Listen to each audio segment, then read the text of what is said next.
বাবা ভিগরা রাখে দেশটারে বাবার দিনের সম্পদ যদি কেউ মনে করে এটা কি ঠিক হবে না ভুল হবে? এটা আওয়ামী লীগ এলাকাও বাবার দিন না নয়, বিএনপি এলাকাও বাবার দিন না নয়। এটা কার জমি? যেটা বলেন না কার? এই জমির ওলামাই কেরামের জমিন। যেই জমিনকে এই ভারতবর্ষকে ইংরেজদের হাত থেকে রক্ষা করে ফিরিয়ে আসছে, এক রাতে 14,000 আলেমকে ফাঁসিতে ঝুলানো হয়েছিল।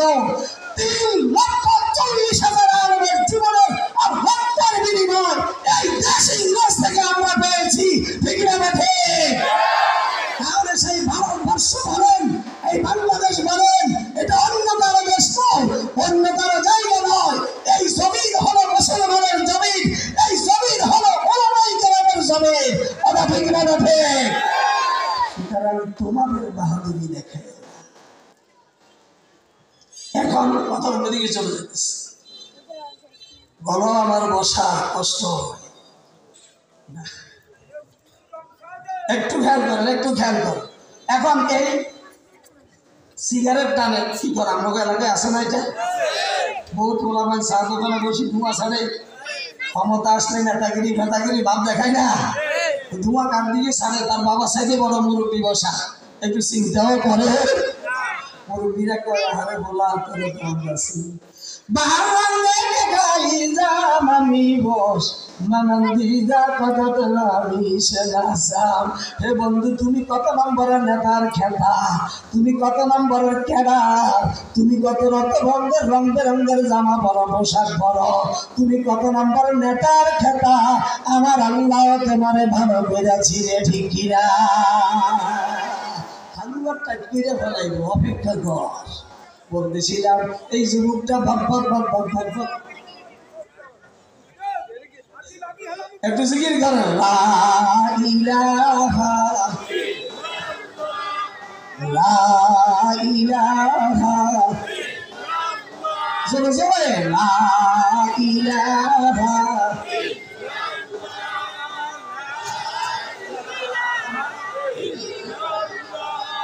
এত মানুষ, আওয়াজটা কি এইভাবে হয়? লা ইলাহা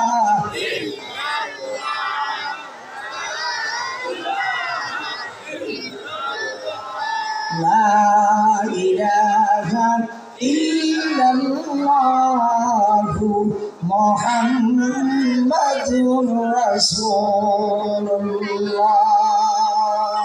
এখন বলেন, ওই আল্লাহর ওলির তাহাজ্জুদের আমল যদি কবরে যায়, আর এই যুবকটা যখন কবরে যাবে তো এইটা তখন তালাশ করবে এইভাবে, আরে আমার মোবাইল কোথায়, আমার টিভির চাবি কোথায়, আমার সিগারেট কোথায়?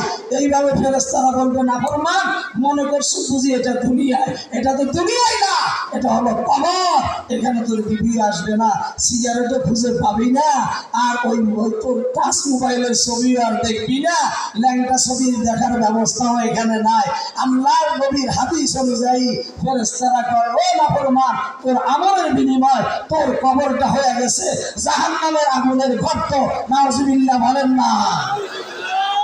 আমার অনুরোধ, যদি আজকে মালাকুল মউত এখানে হাজির হয়, হবে মউত আসবে, এখানে থেকে মরবো, আর এই আমল লইয়া কবরে যাব, যাতে করে আমলের বিনিময় আপনার আমার কবরটা আল্লাহর জান্নাতের বাগান হয়ে যায়। আশা আসেনি? এই আশা করেননি? কে কে করেন একটু হাত তুলি আল্লাহরে দেখান। আল্লাহ তুমি কবুল করো। যদি অবস্থায় আমাদের মালাকুল মউত হাজির হয়, আমরা মরতে রাজি। আল্লাহ এখান থেকে উঠায়া দুনিয়ার ঘরে নিও না। যদি হায়াত শেষ হয়ে যায়, আল্লাহ আমাদেরকে জান্নাতি হিসেবে কবুল করে আল্লাহ জান্নাতের মেহমান বানায়া বিদায় করিয়ে বলেন আমিন। আমি আপনাদের সামনে পবিত্র কালামে পাক থেকে কোরআন শরীফের ছোট্ট একখানা সূরা ওয়াল আসর সূরাটা তেলাওয়াত করেছি। নবীজির অসংখ্য অগণিত হাদিস থেকে ছোট্ট একখানা হাদিস পাঠ করেছি। আল্লাহ যদি তাওফীক দান করেন, আলোকে অল্প সময় কিছু কথা বলে, কিছু কথা রেখেই আমি আমার আলোচনা শেষ করার চেষ্টা করব। বাকি আল্লাহর কাছে সাহায্য কামনা করছি।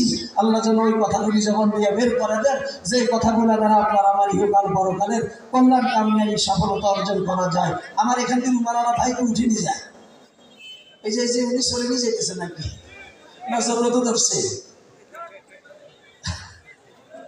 যদি কাহারও জরুরতের ব্যাগ হয় তাহলে একটু হাতটা তুলে দেখাইয়েন, আঙ্গুল তুলে দেখাইয়েন। আল্লাহর রাস্তায় মন খুব বাহির হইয়েন না। কোরআন শরীফের ছোট্ট একখানা সূরা, এই সূরাটা এত বড় ফজিলতময় সূরা, যদিও সূরাটা ছোট, এটার মর্যাদা মর্তবা অনেক বেশি। মুফাসসিরিনে কেরাম মনোযোগ আছে নাকি? মুফাসসিরিনে কেরাম লেখেন, কোন মানুষ তার ইহকাল আর পরকালের কল্যাণ কামিয়াবি সফলতার জন্য 30 পারা কোরআনের প্রয়োজন হয় না। যদি একজন মানুষ নাসের সূরাটার উপরে তার জীবনটারে গঠন করে নিতে পারে, এই সূরার উপরে আমল কইরা জীবনটারে কাটাইয়া নিতে পারে, ইহকাল ও পরকালের কল্যাণ কামিয়াবি সফলতার জন্য ওই বান্দার জন্য এই সূরাটাই যথেষ্ট। সুবহানাল্লাহ কান না? আরে ভাই, আমরা যখন রাস্তায় বের হই, যখন একজন আরেকজনের সাথে সাক্ষাৎ হয়, আসসালামু আলাইকুম ওয়া রাহমাতুল্লাহ, এই সালাম আলাইকুম দিয়া এক ভাই আরেক ভাইকে জিজ্ঞাসা করি, ভাই আপনি ভালো আছেন? আপনার বাড়ির খোঁজ খবর ভালো আছে? ছেলে মেয়ে ভালো আছে? জিজ্ঞাসা করেন কি করেন না? সাহাবায়ে কেরাম যখন রাস্তায় বের হতেন আর যখন একজন আরেকজনকে দেখতেন তখন সালাম দিতেন। কি দিতেন বলেন না? কি দিতেন? সালাম দেওয়ার পর সর্বপ্রথম একজন আরেকজনকে জিজ্ঞাসা করতেন, ভাই আজকে আপনার আসরের সূরাটা তেলাওয়াত হয়েছে কিনা? বাড়িঘরের খোঁজ খবর পরে সর্বপ্রথম জিজ্ঞাসা করতেন যে আজকে আপনার আসরের সূরাটা তেলাওয়াত হয়েছে কিনা। সর্বশেষ একজন আরেকজনকে আসরের সূরা না শুনাইয়া বিদায় করতেন না। সুবহানাল্লাহ বলেন না? এই সূরার শুরুতে আল্লাহ পাক সময়ের কসম খায়া আপনার আমার জীবন সম্পর্কে আল্লাহ বুঝাইতে চাচ্ছেন।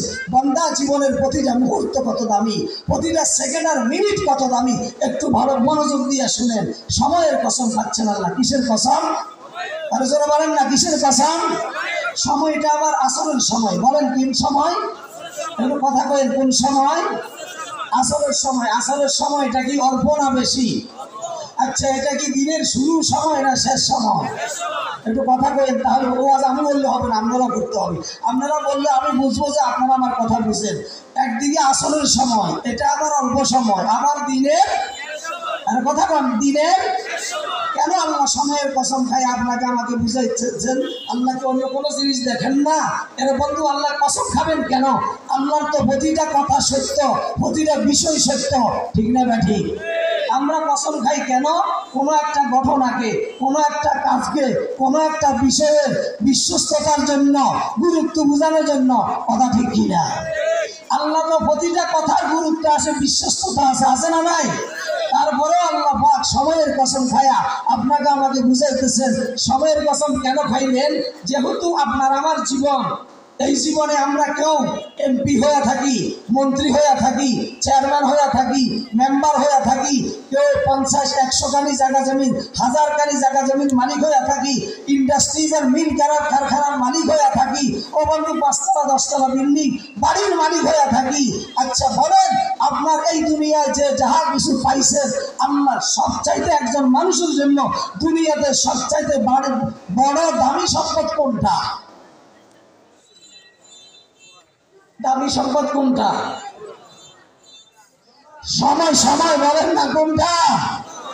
আরে মিয়া, সময়ে আপনাকে ফুলের মালা গলা দেয়, সময়ে আপনাকে জুতা দিয়ে ভিড়াইয়া বিদায় করে, ঠিক না বাঠে? ও বন্ধু, সময় আছে ছেলে আব্বা ডাকবে, সময় আছে আপনাকে চেয়ারম্যান সাহেব বলবে, সময় আছে অর্থাৎ জীবন আছে আপনাকে কেউ এমপি সাহেব বলবে, কেউ মেম্বার সাহেব বলবে, কেউ মাস্টার প্রফেসর ব্যারিস্টার বলবে। আপনার জীবনের সময়টা শেষ, আর দুনিয়ার কারোর কাছে আপনার দাম, যারা বলেন আছে কিনা? তাহলে সময়ের দাম আছে। এবার আসেন, আল্লাহ সময়ের কসম কেন খাইলেন? আপনার আমার জীবনটাই হলো একটা নির্দিষ্ট সময়ের নাম, ঠিক না ব্যাঠি? মনোযোগ আছেন কি? আমরা মনে করেন আপনার বয়স 50 বছর অথবা আপনার বয়স 60 বছর। আপনার এই 60 বছর বয়সের মধ্যে 60টা বছর পূরণ হওয়ার জন্য মাসের প্রয়োজন হয়েছে নি? মাসের প্রয়োজন হয়েছে নি? কয় মাসে বছর হয়? জোরে কর না, কয় মাসে বছর হয়? আচ্ছা এই মাসের জন্য, মাস পূরণের জন্য কি দিনের প্রয়োজন হয়েছিল নেই? কয় দিনে মাস হয়? ধরে কন না। আচ্ছা দিনের জন্য ঘন্টার প্রয়োজন হয়েছিল নেই? তাইলে কয় ঘন্টায় দিন হয়? আরো জোরে কন। ঘন্টার জন্য মিনিটের প্রয়োজন হয়েছিল নি? তাহলে কয় মিনিটে ঘন্টা হয়? কয় সেকেন্ডে মিনিট হয়? তাহলে আপনার জীবন আমার জীবনের মধ্যে সেকেন্ড আছে কিনা, মিনিট আছে কিনা, ঘন্টা আছে কিনা, দিন আছে কিনা? সেকেন্ড মিনিট ঘন্টা দিন মিলে সময় মিলে হয়েছে আপনার আমার 60-70 বছরের একটা জীবন। কথা ঠিক কিনা? সংক্ষেপ লম্বা করবো না।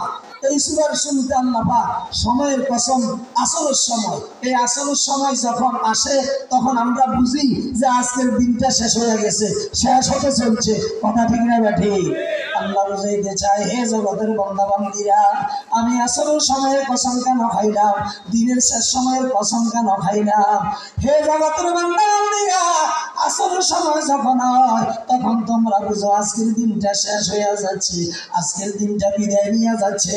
আমি আল্লাহ পাক দিনের শেষ সময়ের কসম খাইয়া তোমাদেরকে বুঝাইতে চাই, তোমাদের জীবন থেকে যদি একটা মিনিট বিদায় হয়, তোমাদের জীবন থেকে যদি একটা ঘন্টা শেষ হয়, তোমাদের জীবন থেকে যদি একটা দিন শেষ হয়, মনে করিবে এই ঘন্টাটা তোমার জীবনটাকে শেষের দিকে নিয়ে যাচ্ছে, এই মিনিটটা তোমার জীবনটাকে শেষ করে দিতেছে, আজকের দিনটা তোমার জীবনটাকে শেষ করে দিতেছে, আজকের রাত্রটা তোমার জীবনটাকে শেষ করে দিতেছে।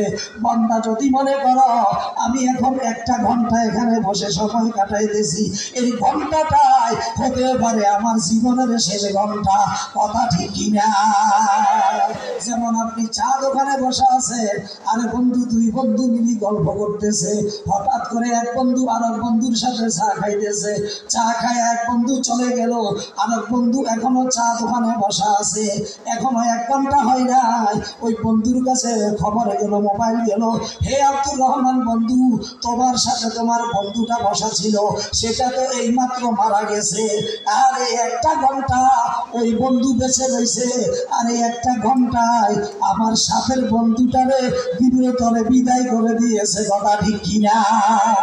তাই আমার জীবনের যে মিনিটটা বিদায় হয়, এই মিনিটটা আমার জীবনটারে শেষের দিকে নিয়ে যায়, যে ঘন্টাটা আমার জীবন থেকে শেষ হয়, ওই ঘন্টাটা আমার জীবনটারে শেষের দিকে নিয়ে যায়, সেই দিনটা আমার জীবন থেকে শেষ হয়, ওই দিনটা আমার জীবনটারে শেষের দিকে নিয়ে যায়।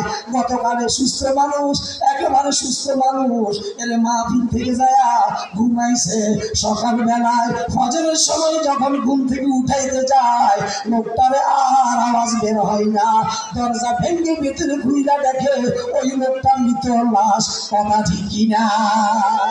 তাহলে আমরা যদি মনে করি এরে এই রাত্রে যে বসি বসি আমি এসার নামাজ না পড়িয়া টিভির পর্দায় আর মোবাইলের ছবিতে সময়টা কাটাইতেছি, এই রাত্রটা আমার জীবনটারে শেষ করে দিতে পারে, এই দিনটা আমার জীবনটারে শেষ করে দিতে পারে, এই ঘন্টাটা আমার জীবনের শেষ ঘন্টা হয়ে যেতে পারে, এই মিনিটটা আমার জীবনের শেষ মিনিট হতে পারে। যদি প্রতিটা মানুষ তার জীবনের প্রতিটা মিনিট আর প্রতিটা ঘন্টাকে জীবনের শেষ মুহূর্ত মনে করে, আর এই মুহূর্তে আমি গুনাহ হাতে নিতেছি, এই মুহূর্তে নামাজ না পড়ে আমি ঘুমাইতেছি, এই মুহূর্তে আমি জেনা করতেছি, এই মুহূর্তে আমি আল্লাহর নাফরমানি করতেছি, এই ঘন্টাটা আমার জীবনের শেষ ঘন্টা হতে পারে। যদি জীবনের শেষ ঘন্টা হয়ে যায় তাহলে আল্লাহর আদালতে এই অন্যায় আর অপরাধ পাপ নিয়ে আমি কেমনে উঠবো? প্রতিটা মানুষ যদি জীবনের প্রতিটা মুহূর্তে জীবনের শেষ মুহূর্ত মনে করে, একটা মানুষও আল্লাহর নাফরমানি করতে পারে না। কথা ঠিক কিনা? আল্লাহ কয় আমি ওই আসলের সময়ের কসম খাইতেছি, যে সময়টা দিনটারে শেষের দিকে নিয়ে যায়, এই সময় আসলে যেইভাবে ওই দিনকে শেষের দিকে নিয়ে যায়, তোর জীবনের প্রতিটা মিনিট প্রতিটা ঘন্টায় তোর জীবনটারও শেষের দিকে নিয়ে যায়। এরপর আল্লাহ বলেন এই আসলের সময়টা অল্প সময়, এই অল্প সময়ের কসম কেন খাইলাম? তোরা তো দুনিয়ার ক্ষমতা পায়া মনে করবি এটা তোর চিরস্থায়ী ক্ষমতা, দুনিয়ার অর্থ সম্পদ পায়া মনে করবি অর্থ সম্পদ চিরস্থায়ী অর্থ সম্পদ, বাড়িঘর পায়া মনে করবি বাড়িঘর চিরস্থায়ী। আল্লাহ কয় না না, আমি আসলের অল্প সময়ের কসম খাইয়া তোদেরকে বুঝাইতে চাই, বাল তুসিরুনাল হায়াতাদ দুনিয়া ওয়াল আখিরাতু খায়রুন ওয়া আবকা। দুনিয়া দুনিয়ার ক্ষমতা চিরস্থায়ী নয়, দুনিয়ার বাড়িঘর চিরস্থায়ী নয়, দুনিয়ার এয়ার কন্ডিশন বানাখানো চিরস্থায়ী নয়, দুনিয়ার চাকচিক্য আনন্দ উল্লাস আমোদ প্রমোদ চিরস্থায়ী নয়। তোর চিরস্থায়ী জীবন হলো পরকালের জীবন, কথা ঠিক কিনা? এবার আল্লাহ পাক এই সময়ের কসম খায়া বন্ধুরা একটু মনোযোগ দেন, মনোযোগ দেন। আল্লাহ সামনে বলতেছে ইন্নাল ইনসানা লাফি খুসর, নিশ্চয় সমস্ত মানুষ বরবাদ, সমস্ত মানুষ ধ্বংস, সমস্ত মানুষ ক্ষতিগ্রস্ত। কে বলছে? কেমনে আমার জীবন ধ্বংস, কেমনে আমি বরবাদ, এই কথাটা বুঝাতে যায়া এই সূরার তাফসীর করতে যায়া মুফাসসিরিনে কেরাম মানুষের জীবন কিভাবে ধ্বংস, মানুষ কিভাবে ক্ষতিগ্রস্ত, এটাকে বুঝাতে যায়া মানুষের জীবনকে একটা বরফের চাকার সাথে উপমা দিয়েছে। কিভাবে? মনে করেন আপনাদের করুণানগর অথবা জমিদার হাটে একজন বড় ব্যবসায়ী আছে, বরফের ব্যবসায়ী। এই বরফের ব্যবসায়ী লোকটা 20 লক্ষ টাকার বরফ কিনলো। কয় লক্ষ টাকা? জোরে বলেন না, কয় লক্ষ টাকা? 20 লক্ষ টাকার বরফ কিনা তার দোকানে রাখলো। মনোযোগ দেন, মনোযোগ দেন। আপনার জীবনটা আপনি কিভাবে শেষকার ধ্বংস করতেছেন। এই বরফের ব্যবসায়ী 20 লক্ষ টাকার বরফ কিনা আইনা তার দোকানে রাখলো। এই বরফগুলো বিক্রিও করলো না, কোথাও লাগাইলো না, দোকানে এমনি এমনি পড়ে আছে। বলেন তো এই বরফগুলা কি থাকবে না শেষ হবে? যদি এই শুধু পড়ে থাইকা এই বরফের চাকাটা ফোটা ফোটা ফোটা কইরা অবশেষে দেখা গেল আর বরফের চাকা নাই, 20 লক্ষ টাকা বরবাদ, 20 লক্ষ টাকা ধ্বংস। কথা ঠিক না বাঠে? এলাকার মুসলমান ভাইরা, 40টা বছর আপনার আমার পুঁজি, 50টা বছর আপনার আমার হায়াতের সম্পদ, 60 বছর আপনার আমার হায়াতের পুঁজি। এই হায়াতের পুঁজিটারে তুমি চা দোকানে ধ্বংস করো, টিভির পর্দায় ধ্বংস করো, তার সিনেমার মধ্যে ধ্বংস করো, খেল তামাশার মধ্যে ধ্বংস করো, ও বন্ধু খেলাধুলার মধ্যে ধ্বংস করো, মোবাইলের মধ্যে ধ্বংস করো। একদিন দেখা যাবে তোমার হায়াতটাও শেষ। 60টা বছরের জীবন, 60টা বছরের পুঁজি ধ্বংস হয়ে গেছে, বরবাদ হয়ে গেছে। কথা ঠিক কিনা? ওই মানুষগুলার সম্পদ, ওই মানুষগুলার জীবনের মূল্য আছে, ওই মানুষগুলার জীবনের দাম আছে। সেই মানুষগুলা 60টা বছরের পুঁজি রে, 60টা বছরের হায়াতের সময় রে, প্রতিটা ঘন্টার মিনিটে রে কাজে লাগায়। কোন কাজে? ইল্লাল্লাযীনা আমানু ওয়া আমিলুস সালিহাত। মুসলমান ভাইয়েরা আমার, আল্লাহ বলেন ওই মানুষগুলা সফল, ওই মানুষগুলার জীবনের দাম আছে। 60 বছরের হায়াতের পুঁজিটাকে কাজে লাগায়। কোন কাজে? ইল্লাল্লাযীনা আমানু ওয়া আমিলুস সালিহাত, ঈমান এবং নেক আমলের মধ্যে কাটায়। ওই মানুষগুলার জীবনটা দামি, ওই মানুষগুলার জীবনটা সফল। কথা ঠিক কিনা? ভাইরা আমার একটু খেয়াল করেন, তাহলে আপনার আমার জীবনটা আল্লাহর আদালতে যদি দামি বানাইতে হয়, আর জীবনটারে সফল করতে হয়, আর জীবনটারে মূল্যবান বানাইতে হয়, তাহলে বন্ধু এটাকে সফল বানাইতে হলে ঈমান আর আমল ছাড়া ওরে বন্ধু এই জীবনটা বরবাদ। কথা ঠিক কিনা? সেই জন্য আল্লাহ রাসূল বলেন একটু খেয়াল করেন, আল্লাহর আদালতে ক্ষমতার বাহাদুরিও চলবে না, অর্থের বাহাদুরিও চলবে না, জায়গা জমির বাহাদুরিও চলবে না। একমাত্র বাহাদুরি চলবে ঈমান আর আমলের বাহাদুরি। কথা ঠিক নেই? কেউ যদি বলে আমি অমুক দলের ক্যাডার ছিলাম, কেউ যদি বলে আমি অমুক দলের নেতা ছিলাম, কেউ যদি বলে আমি অমুক এমপি মন্ত্রী ছিলাম, কেউ যদি বলেন আমি হাজি বাড়ির লোক ছিলাম, কেউ যদি বলে আমি মিয়া বাড়ির লোক ছিলাম, কেউ যদি বলে আমি বড় হুজুরের বাড়ির লোক ছিলাম, কেউ যদি বলে আমি বড় বিশ্বাসের মুরিদ, কেউ যদি বলে আমি বড় হুজুরের ছেলে। এবার বন্ধু দুনিয়ার কোনো ব্যক্তি, কোনো গোষ্ঠী, কোনো গোত্রের কোনো বাহাদুরি দেখায় আল্লাহর আদালতে পার পাবার ব্যবস্থা থাকবে না। কথা ঠিক কিনা? সেই জন্য আল্লাহর নবী কলিজা টুকরা ফাতেমা রাদিয়াল্লাহু তাআলা আনহাকে সম্বোধন করে বলছেন, ইয়া ফাতেমাতু আনকাজি নাফসাকি মিনান নার ফাইন্নী লা উবাররিউকি মিনাল্লাহি শাইআ।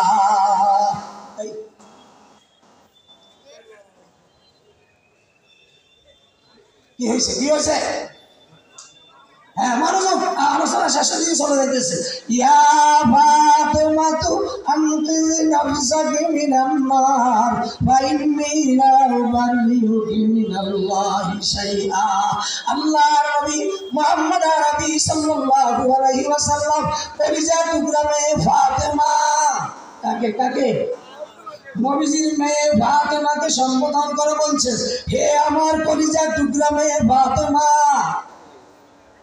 আমি দু জাহানের সরদার আখিরি জামানার পয়গম্বর মুহাম্মদুর রাসূলুল্লাহ সাল্লাল্লাহু আলাইহি ওয়াসাল্লাম, তুমি আমার বেটি, আমার বেহেশতের যুবকদের সরদার ইমাম হাসান হুসাইনের মা, আবার তুমি বেহেশতের নারীদের সরদারিনী। সুবহানাল্লাহ। তোমার বেহেশতের নারীদের সরদারিনী, এটা দুনিয়ায় থাকতে আল্লাহর পক্ষ থেকে ঘোষণা আসছে, ঠিক না? ঠিক। কেমন হয়েছে বলতাম নি? কেমন হয়েছে বলতাম নাকি? হ্যাঁ, এখানে একটু বাড়িতে মা বোনদেরকে যায় শুনায়েন। হযরত আলী কারামুল্লাহ ওয়াজহু সারাদিন দিনের দাওয়াত দিতেন। দিনের দাওয়াত দিতে যায় ও বন্ধু সারাদিন পরিশ্রম করে বাড়িতে আসলেন, আসার পর সন্ধ্যা হয়ে গেল। হযরত আলীর চেহারা মুবারক মলিন, পানির পিপাসায় কাতর হয়ে গেছে। সন্ধ্যা রাত্রে আসলেন, ফাতেমাকে বললেন, হে ফাতেমা, সারাদিন দিনের দাওয়াত দিয়েছি, কালেমার দাওয়াত দিয়েছি, দিতে যাই আমি ক্লান্ত হয়ে গেছি, একটু পানি আইনা দাও আমারে। ফাতেমা জান্নাত ফাতেমা রাদিয়াল্লাহু তাআলা আনহা পানির জন্য ভেতরে গেলেন। পানি নিয়ে আইসা দেখে হযরত আলী কারামুল্লাহ ওয়াজহুর চোখে ঘুম এসে গেছে।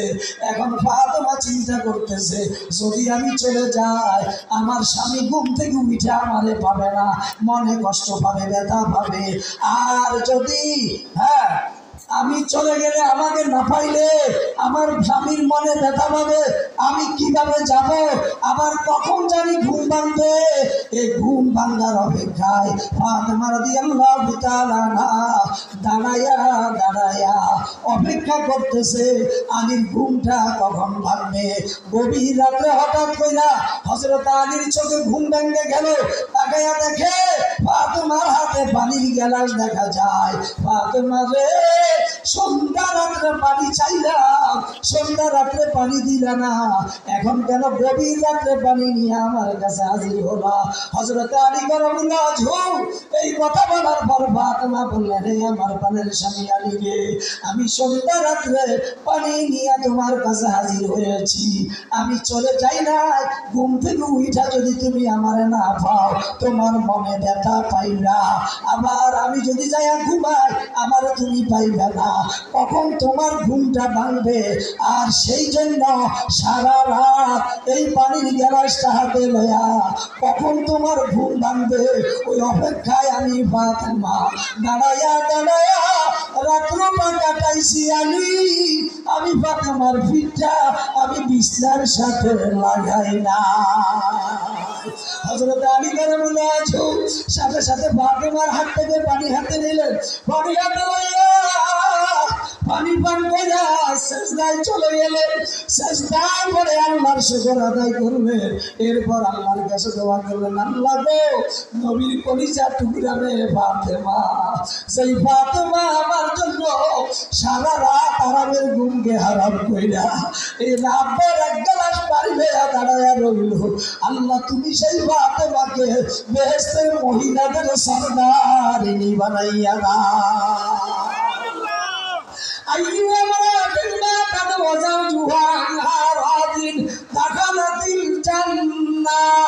ও এলাকার নারীরা শুনো, ও পুরুষেরা শুনো, যে সমস্ত নারীরা পুরুষ বাড়ি থেকে বাড়িতে গেলে বাচ্চাইরে বলো লইয়া খাও, আমি পারবো না উঠতে। ও মা বোনেরা শুনো, আল্লাহ নবী কয় দুনিয়াতে যদি কাউকে সিজদা করার হুকুম থাকতো তাহলে আমি নবী অর্ডার দিতাম প্রত্যেকটা নারী যেন তার স্বামীকে সিজদা করে। স্বামী খুশি, স্বামীর সন্তুষ্টির মধ্যে আল্লাহর জান্নাত, কথা ঠিক কিনা?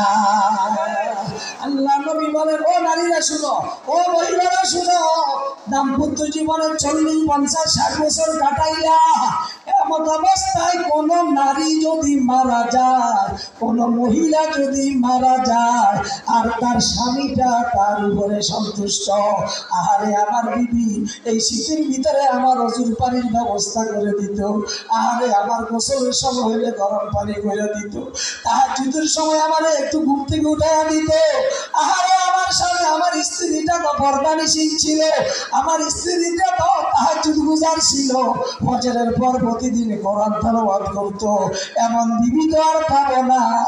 আল্লাহ নবী কয় ওই মহিলা যদি মারা যায় আর স্বামী যদি তার উপরে সন্তুষ্ট থাকে, খুশি থাকে, নবীজি বলেন এই মহিলাটা দুনিয়া থেকে যাওয়ার অপেক্ষা তার জন্য আল্লাহর জান্নাতের দুয়ার খোলা। ও বন্ধুরা আমার, হযরতে আলী কারামাল্লাহু ওয়াজহু দোয়া করলেন, আল্লাহ নবীর বেটি আমার জন্য সারা রাত পানি হাতে লইয়া দাঁড়ায়া রইল, ওই ফাতেমাকে তুমি জান্নাতের মহিলাদের সরদারিনী বানায়া দাও। আল্লাহ পাক আল্লাহ নবীকে জিবরাইলের মারফতে জানায়া দিল, জিবরাইল চলে যাও আমার বন্ধুর কাছে, আমার বন্ধুরে যাইয়া বলো আমার বন্ধুর কলিজার টুকরা মেয়ে ফাতেমাকে আমি আল্লাহ পাক জান্নাতের মহিলাদের সরদারিনী হিসাবে কবুল করেছি। নবীজি প্রভাত হওয়ার পর, সকাল হওয়ার পর চলে গেল ফাতেমার বাড়িতে। ফাতেমার বাড়িতে যাওয়ার পর ফাতেমাকে জিজ্ঞাসা করলো, হে ফাতেমা বলো গত রাত্রে তোমার সাথে আলীর সাথে কি আচরণ হয়েছিল? বাবার মনে ব্যথা যাবে মেয়ের এই কষ্টের কথা শুনিয়া, সেই জন্য বললো কই না, কিছুই হয় নাই। আল্লাহ নবী কয়, ও ফাতেমা তুমি বলা লাগবে না, আমি মুহাম্মদ সাল্লাল্লাহু আলাইহি ওয়াসাল্লাম এই সকাল বেলায় ফজরের পরে তুমি ফাতেমার চেহারা দেখার জন্য আসি নাই, আমি এসেছি জান্নাতের মহিলাদের সরদারিনীর চেহারা দেখার জন্য। সুবহানাল্লাহ। কন্যা যেই ফাতেমা দুনিয়ায় থাকতে জান্নাতের মহিলাদের সরদারিনী ঘোষণা কার পক্ষ থেকে? আমি বলে কোন কার পক্ষ থেকে? সেই ফাতেমা নবী সম্বোধন করে বলে, ইয়া ফাতেমা আনকাযা নাফসাকি মিনান নার ওয়া ইন্নী লা উবাররিউকা মিনাল্লাহি শাইআ। হে ফাতেমা সাবধান সাবধান, আমি তোমার বাবা দুজাহানের সরদার আখিরি জামানার পয়গম্বর মুহাম্মদুর রাসূলুল্লাহ সাল্লাল্লাহু আলাইহি ওয়াসাল্লাম তোমার বাবা। বাবার দোহাই দিয়া, বাবার ভরসা কইরা জাহান্নামের আযাব থেকে বাঁচার আশা করতে পারো, কবরের আযাব থেকে বাঁচার আশা করতে পারো। সাবধান সাবধান, আমি মুহাম্মদ তোমাকে হুঁশিয়ার করে দিলাম। হে ফাতেমা তোমার আমল দ্বারা, তোমার আমল দ্বারা, তোমার আমল দ্বারা তোমাকে তুমি জাহান্নামের আগুন থেকে বাঁচাবার চেষ্টা করো, বাঁচাও। আমি বাবার দোহাই দিয়া, আমি বাবার ভরসা কইরা সামনের দিকে অগ্রসর হইও না। ও মুসলমান, ও বাবাজি বেরোজগারি, ও মদখোর, ঘুষখোর, খুদখোর, গাঁজাখোর, একটু ভালো করে শুন। যদি ফাতেমার ব্যাপারে এইভাবে আল্লাহ নবী হুঁশিয়ার করে, হযরতে আবু যর গিফার রাদিয়াল্লাহু তাআলা আনহু ফাতেমাকে কবরে রাইখা ওই কবরকে বলে, হে কবর, হে মাটি, তোর ভিতরে কারা রাখি জানোসি? যিনি হলেন দু জাহানের সরদার আখিরি জামানার পয়গম্বর মুহাম্মদুর রাসূলুল্লাহ সাল্লাল্লাহু আলাইহি ওয়াসাল্লামের কলিজার টুকরা মেয়ে, যিনি হলেন শেরে খুদা হযরতে আলীর স্ত্রী, যিনি হলেন ওই বেহেশতের যুবক, যুবকদের সরদার হাসান হুসাইনের আম্মা, যিনি হলেন বেহেশতের নারীদের সরদারিনী। খবরদার ফাতেমার সঙ্গে বেয়াদবি করিও না, দুর্ব্যবহার করো না, সুন্দর আচরণ করিও। কবর যাবার আবু যর নবীর পরিচয় আমার কাছে দিও না, আলীর পরিচয় আমার কাছে দিও না, হাসান হুসাইনের পরিচয় দিও না। ফাতেমা যদি আমি কবরের সম্মান নিয়ে আসতে পারে, আমি কবর ফাতেমার সঙ্গে সুন্দর আচরণ দেখাবো, ফাতেমাকে আরাম দেব। আর ফাতেমা যদি আমি কবরের সম্বলটুকু না নিয়ে আসে, নামাজ না নিয়ে আসে, রোজা না নিয়ে আসে, কোরআন তেলাওয়াত না নিয়ে আসে, তওবা ইস্তিগফার না নিয়ে আসে, নেক মামলা নিয়ে আসে, আমি কবর ওই চোখের দৃষ্টির ও পৃথিবীর দুই প্রান্তে সরে যাবে, দৃষ্টির বাইরে দুই দিক থেকে এমন ভাবে কবর চাপ দিবে। এর বন্ধু দুই দিকের কবরের মাটি চাপ দেওয়ার সাথে সাথে ডান দিকের হাড্ডি গুলা বাম দিকের হাড্ডির ভিতরে আল্লাহ নবী সাহাবায়ে কেরামের সামনে এইভাবে আঙ্গুলের ভিতরে আঙ্গুল ঢুকাইয়া দেখাইয়া বুঝাইছেন, হে আমার সাহাবীরা, কবরের বুঝি লইয়া যদি কবরে না যাওয়া হয়, কবরের দুই পাশের মাটি চোখের দৃষ্টির বাইরে চলে যাবে, দুই দিক থেকে এমন ভাবে চাপ মারবে, এর চাপের সাথে সাথে ডান দিকের হাড্ডি গুলা কটকট করে না বাম দিকের হাড্ডির ভিতরে ঢুকে যাবে, চিৎকারে কবর বাড়ি ফাইটা যাবে, এই বড় কবর ছাড়বে না। ও মুসলমান, তাহলে বলেন না, অন্ধকার কবরে যাইতে হলে আর জীবনটার দামি বানাইতে হলে, সফলতায় অর্জন করতে হলে, সফলতায় বুঝতে হলে ঈমান আর আমল ছাড়া আপনার আমার ৬০-৭০ বছরের কুত্তার জীবনের দাম আছে, আপনার আমার দাম নাই, কথা ঠিক কিনা? ওই নাম্বার মুসলমান, বেশি আমল করো আর না করো, অন্তত প্রতিদিন ৫ ওয়াক্ত নামাজ জামাতে পড়ার চেষ্টা করব, রাজি আছেন কিনা? আল্লাহ তুমি কবুল করো, আল্লাহর দরবারে রাখো না, তাহাজ্জুদ ওয়ালা বানায়া দাও, এশা কালা বানায়া দাও, কোরআন তেলাওয়াতকারী বানায়া দাও, কম আজ কম তোমার জিকিরকারী বানায়া দাও, বলেন আমিন। হে বন্ধু, চলতে ফিরতে উঠতে বসতে আপনি নেকামল করা একেবারে সহজ। আমরা যারা ভাবলি গেছি আমরা কি নেকামল করব, আমার দুনিয়ার দোকানদারিও চলছে, আমার রাত্রে এখন ঘুমাইতে যাইতেছি, ও দোকানদারেরা দোকানে পয়সা পয়সা তুমি নেকামল করতে পারো, কি আমল করবেন? সহজ আমল, কুল হুয়াল্লাহু আহাদ আল্লাহুস সামাদ লাম ইয়ালিদ ওয়া লাম ইউলাদ ওয়া লাম ইয়াকুল লাহু কুফুয়ান আহাদ। একবার পড়লে 10 পারা কোরআন তেলাওয়াতের সব আমার নামায় লেখা হয়ে যায়, সুবহানাল্লাহ। কম না, কুল হুয়াল্লাহর আমলটা বেশি আমল লাগবে না, অন্তত 5 ওয়াক্ত নামাজ পড়া, এরপর চলাফেরায় উঠা বসা, অফিস আদালতে দোকান ফাটে কুল হুয়াল্লাহ আমলটা করা যাবে নি? এটা 3 বার পড়লে 1 খতম কোরআন শরীফের তেলাওয়াতের সব, 10 বার পড়লে আল্লাহ নবী কয় তোর জন্য আল্লাহর জান্নাতে একটা স্বর্ণের বালাখানা তৈরি হয়ে যাবে। আচ্ছা, যদি 10 বার কুল হুয়াল্লাহ সূরা পড়লে জান্নাতে একটা স্বর্ণের বালাখানা তৈরি হয়, 100 বার পড়লে কয়টা হবে? যেরকম 100 বার পড়লে কয়টা হবে? তাহলে আপনি ইউটিউব আর ফেসবুক না দেখিয়া 100 বার কোরআন কুল হুয়াল্লাহ সূরা পড়ে ঘুমাইলে তো আল্লাহর জান্নাতে আমার সামনে 10টা বাড়ির ব্যবস্থা হয়ে গেলে, আপনি মারা গেলে ওই 10টা বাড়ির মালিক হবে না? যেরকম হবেন কি না? নবীজির সাহাবী মাবিয়া ইবনে মাবিয়া, কইতাম নাকি? আমারও কষ্ট হইতেছে।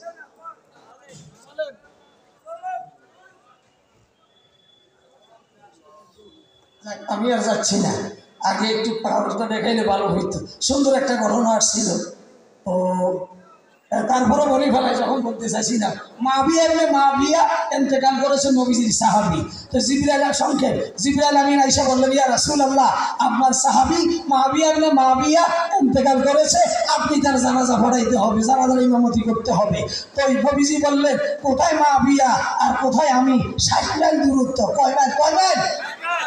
জিবরাইল আমিন বললেন, ইয়া রাসূলুল্লাহ, আপনি টেনশন করতে হবে না, আমি আমার 2টা ঢানাকে একটু নাড়া দেব, মুহূর্তের ভিতরে আপনার সামনে হাজির হয়ে যাবে। জিবরাইল আমিন 2টা ঢানা নাড়া দিলেন, আর ওই মাবিয়ার লাশ নবীর সামনে হাজির। নবী গো, সামনে চলে, লাশটা হাজির হয়ে গেছে। এখন নবীজি ঘর থেকে বাইর হইয়া রওনা হলো। সামনের দিকে রওনা হওয়ার পর দেখলেন শুধু পুরা দুনিয়াটা অন্ধকার আর অন্ধকার, অন্ধকার আর অন্ধকার, সূর্যের আলো অন্ধকার হয়ে গেছে। এখন আল্লাহ নবী জিজ্ঞাসা করলেন, জিবরাইল আমি কি চন্দ্রগ্রহণ সূর্যগ্রহণ লাগছে নাকি? দুনিয়া অন্ধকার হয়ে গেছে। জিবরাইল আমিন বললেন, ইয়া রাসূলুল্লাহ, চন্দ্রগ্রহণ সূর্যগ্রহণ কিছুই লাগে নাই, তো তাহলে অন্ধকার হইল কেন? তো আপনার প্রিয় সাহাবী মাবিয়া ইবনে মাবিয়ার মৃত্যুর সংবাদ শুনে ওই আকাশ থেকে অসংখ্য ফেরেশতারা, অগণিত ফেরেশতারা দলে দলে ঝাঁকে ঝাঁকে কাতারে কাতারে তার জানাজায় উপস্থিত হয়েছে। ফেরেশতাদের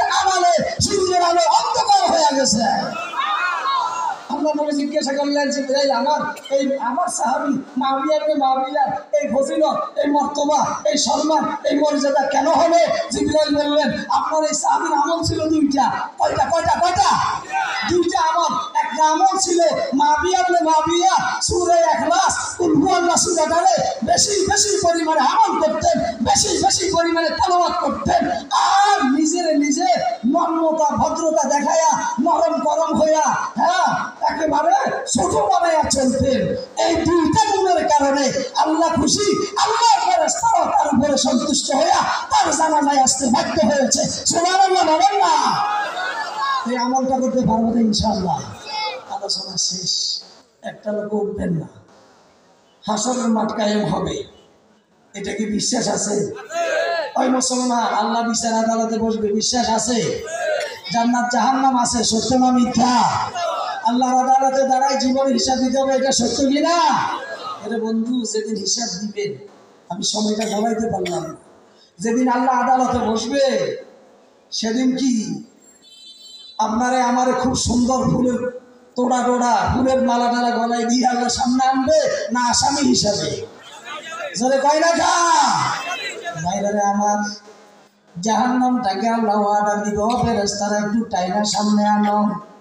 জাহান্নামকে টাইনা যখন আসলে মাটির দিকে আনতে থাকবে, আর যখন জাহান্নামের দিকে হাসরবাসীরা তাকাবে, জাহান্নামের আগুনের লেলিয়ান শিখা উপরের দিকে শুধু লাফাইতে থাকবে, বিষাক্ত সাপগুলি ফনা ধরে আসতে থাকবে। এক একটা সাপের মাথা এত বড় হবে, নিচের ঠোঁটটা থাকবে জমিনে, উপরের ঠোঁটটা থাকবে আসমানে, মাথা থাকবে পৃথিবীর এক প্রান্তে, লেজটা থাকবে আর এক প্রান্তে। আর জাহান্নামের আগুন দাম করে জ্বলতে থাকবে। হাসরবাসীরা যখন একবার জাহান্নামের দিকে তাকাবে, ওই অবস্থায় সবাই চিন্তা বের হয়ে যাবে, চক্ষুটা উল্টিয়া যাবে, সূরা মাথায় আওয়াজ হবে, বাঁচাও জাহান্নাম বলবে আল্লাহ তোর নাফরমানগুলি কোথায়, জলদি করে আমার ভিতরে ঢুকাইয়া দাও, আমার পেটের খিদা লাগছে। ওই মুহূর্তে পুরা মাঠে বাঁচাও বলে চিৎকার আরম্ভ হবে। ও ভাই, ওই মুহূর্তে আমার আল্লাহ পাক তোমার আমার জীবনের আমলগুলা নিয়া যখন বিচার শুরু করবে, আল্লাহ পাক দেখবে একটা বান্দার আমল নামার পাল্লা সমান হয়ে গেছে, নেকের পাল্লাটা যেমন বদ আমলের পাল্লাটাও তেমন হয়ে গেছে। আল্লাহ বলবে আমার বান্দা, যা হাসরের মাঠে তোর আদরের মা আদরের বাবা আছে, ভাই বোন আছে, কারো কাছ থেকে একটা নেক আমল ভিক্ষা নিয়ে আয়। চলে যাবে বান্দা মায়ের কাছে, ও মা পৃথিবীতে 10 মাস 10 দিন পেটে ধারণ করে কষ্ট ভোগ করেছ, ডেলিভারির 32টা নারী বুড়ি সেটা যন্ত্রণা ভোগ করেছ মা। ও মা, সন্তানকে এক নজর চোখের আড়াল হয়ে গেলে পাগল হইয়া যাইতা, আজকে একটা নেকের অভাবে তোমার সন্তানটা তোমার চোখের সামনে জাহান্নামের আগুনে জ্বলবে। দয়া করে একটা নেক আমল দিয়া সাহায্য করো। মা বলবে তুই কে? আমি তুই চিনি না, দুনিয়াতে আমি আমার পেটে কোনো সন্তান জন্ম নিই নাই। বাবার কাছে চলে যাবে, বাবা মাথার নাম পায়ে ফেলে অক্লান্ত পরিশ্রম কইরা 3 দিন কইরা সন্তানটাকে বড় করেছ, পানিতে পড়লে আগুনে পড়লে বাবা তুমি বেহুশ হইয়া যাইতা, পাগল হইয়া যাইতা, আজকে তোমার সেই আদরের সন্তান একটা নেকের অভাবে জাহান্নামে পড়ে যাচ্ছে, একটু সাহায্য করো। বাবা বলবে আমি তো বিয়ে শাদী করি নাই, ওই থেকে আসলো আমার ছেলে, আমি তোরে চিনি না, দূর হইয়া যা। ভাইয়ের কাছে চাইবে, ভাই বলবে আমি তোমাকে চিনি না, বোন বলবে আমি তোমাকে চিনি না। স্ত্রীর কাছে যাবে, স্ত্রী বলবে তুই কে? আমি তোরে চিনি না, দুনিয়াতে আমার সাথে কারো সাথে বিয়ে শাদী হয় না। এইভাবে আল্লাহর বান্দা সকল আপনজনের কাছ থেকে যখন বিমুখ হয়ে যাবে, ফিরিয়া যাবে, যাইতে সামনের দিকে ধরতে থাকবে, হঠাৎ করে দেখা যাবে একটা মানুষ আল্লাহর একদম বান্দা জাহান্নামের কিনারে ধরতেছে। বন্ধু একটু দাঁড়া বলে কি হইছে? বলে মিজানের পাল্লায় আমার জীবনের নেক আমলের বদ আমল যখন ওজন দেওয়া হয়েছিল, দুইটাই সমান হয়ে গেছে, একটা নেকের অভাবে জাহান্নাম থেকে বাঁচতে পারলাম না। আল্লাহ পাঠাইছে, মার কাছে গেলাম, মা আমারে চিনে না, বাবার কাছে গেলাম, বাবা আমারে চিনে না, আমার চিনে না, বন্ধু আমার চিনে না, স্ত্রী আমার চিনে না রে বন্ধু। একটা নেকের অভাবে আমি এখন জাহান্নামের আসামি হইয়া যাব। তোর কাছে অতিরিক্ত কোনো নেক আমল আছে কিনা? বন্ধু বলবে, বন্ধু আমার জীবনে তেমন কোনো নেক আমল নাই, জীবনে একটা মাত্র নেক আমল। 70টা বছর আল্লাহ খাওয়াইছে, আল্লাহ বলছে, আল্লাহর নাজনে আমার ভক্ষণ করেছি, আল্লাহর দেওয়া জীবনটা কাটাইছি, একটা মাত্র নেক আমল লইয়া কোন সাহসে আমি আল্লাহর আদালতের সামনে দাঁড়াবো? আমি চিন্তা করে দেখলাম আমি তো এমনি দোষী হয়ে যাব। আমি কোন সময়ে একটা নেক লইয়া আল্লাহর আদালতের সামনে হাজির হব? সেই জন্য আগে আগে আমি জাহান্নামের দিকে চলে যাচ্ছি। হে বন্ধু, আমার এই একটা নেক আমল আমার কোনো কাজে আসবে না, যা করে আমি একটা নেক আমল দান করে দিলাম। আল্লাহর বান্দা ওই নেক আমলটা লইয়া আল্লাহর আদালতের সামনে যখন হাজির হবে, আল্লাহ বলবে, ও বান্দা পর, যেই দিন যেই মুহূর্তে মা সন্তানকে চিনে না, বাবা ছেলেকে চিনে না, ছেলে মেয়ে মা বাবাকে চিনে না, বন্ধু বন্ধুর পরিচয় নাই, এই বিপদের কালে কে তবে এই নেক আমলটা চাইরা দিছে, তাকে আমার সামনে নিয়ে আয়। আল্লাহর বান্দা আমার দৌড়াবে, যাইতে যাইতে বন্ধুর কাছে যাবে, বন্ধুর লয়ে আসবে। আল্লাহ জিজ্ঞাসা করবো, আমার গোলাম, ও আমার বান্দা, আজকের এই বিপদের কালে মানুষ নাফসি নাফসি বলে চিৎকার মারে, বাঁচাও বাঁচাও বলে সবাই চিৎকার মারতেছে, পয়গম্বরেরা পর্যন্ত নাফসি নাফসি বলে কান্দে। বলো না, তুমি তোমার নেক আমলটা ছেড়ে দিলা কেন? আল্লাহর বান্দা জবাব দিবে, এইভাবে, আল্লাহ 70টা বছর তুমি খাওয়াইছো, তুমি ভাইছ, তোমার যাওয়া জীবনটা তুমি আর নাফরমানিতে কাটাইছি, এত নাজনে আমার খাবাইয়া তুমি আমার ভাইয়া কোন সাহসে একটা মাত্র নেক আমল লইয়া তোমার সামনে দাঁড়াবো? ওইটার ওই ভয়ে আমি তোমার সামনে আসি নাই, আমি তো বুঝেছি আমি দোষী, সেই জন্য আগে আগে আমি দোষের দিকে চলে যাচ্ছি। তোমার বন্ধা যখন একটা নেক আমলের অভাবে বিপদে পড়ে যাচ্ছে, আমার দয়া লাগছে, মায়া লাগছে, আমি আমার পূর্ব একটা নেক আমল দিয়া তারে সাহায্য করলাম। আল্লাহ বললো, মানুষ যদি একটা মানুষ আর একটা মানুষের প্রতি এতটুকু দয়ার মায়া দেখাইতে পারো, তোমার ওই একটা নেকের উসিলায় আমি মালিকের, আমি আল্লাহ রহমতের দরিয়ায় জোশ করে উঠেছে রে বান্দা, যা তোর একটা নেকের উসিলায় তোরে মাফ করে দিলাম, আমার ওই বান্দাটারও মাফ করে দিলাম, দুজন একসাথে আমার জান্নাতের দিকে রওনা হইয়া যাও। أيها الذين آمنوا اتقوا الله وابتغوا إليه الوسيلة।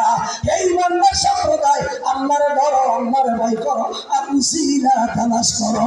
যদি এই রাতটা জীবনের শেষ রাত হয়, কালকে সকালে 10টা 11টায় জানাজার সিদ্ধান্ত হয়, তাহলে আজকের এই আমলটা জীবনের শেষ আমল। আল্লাহ যেন আজকের এই মাহফিলের আমলটারে হাসরের মাঠে আপনার আমার জন্য উসিলা বানায়া এমনি ভাবে জান্নাতে যাওয়ার ব্যবস্থা করে দেয়। বলেন আমিন। এই নিয়তে আমি একজন আল্লাহর বান্দা চাই, সবার আগে আল্লাহ যেন আপনার আজকের এই দানকে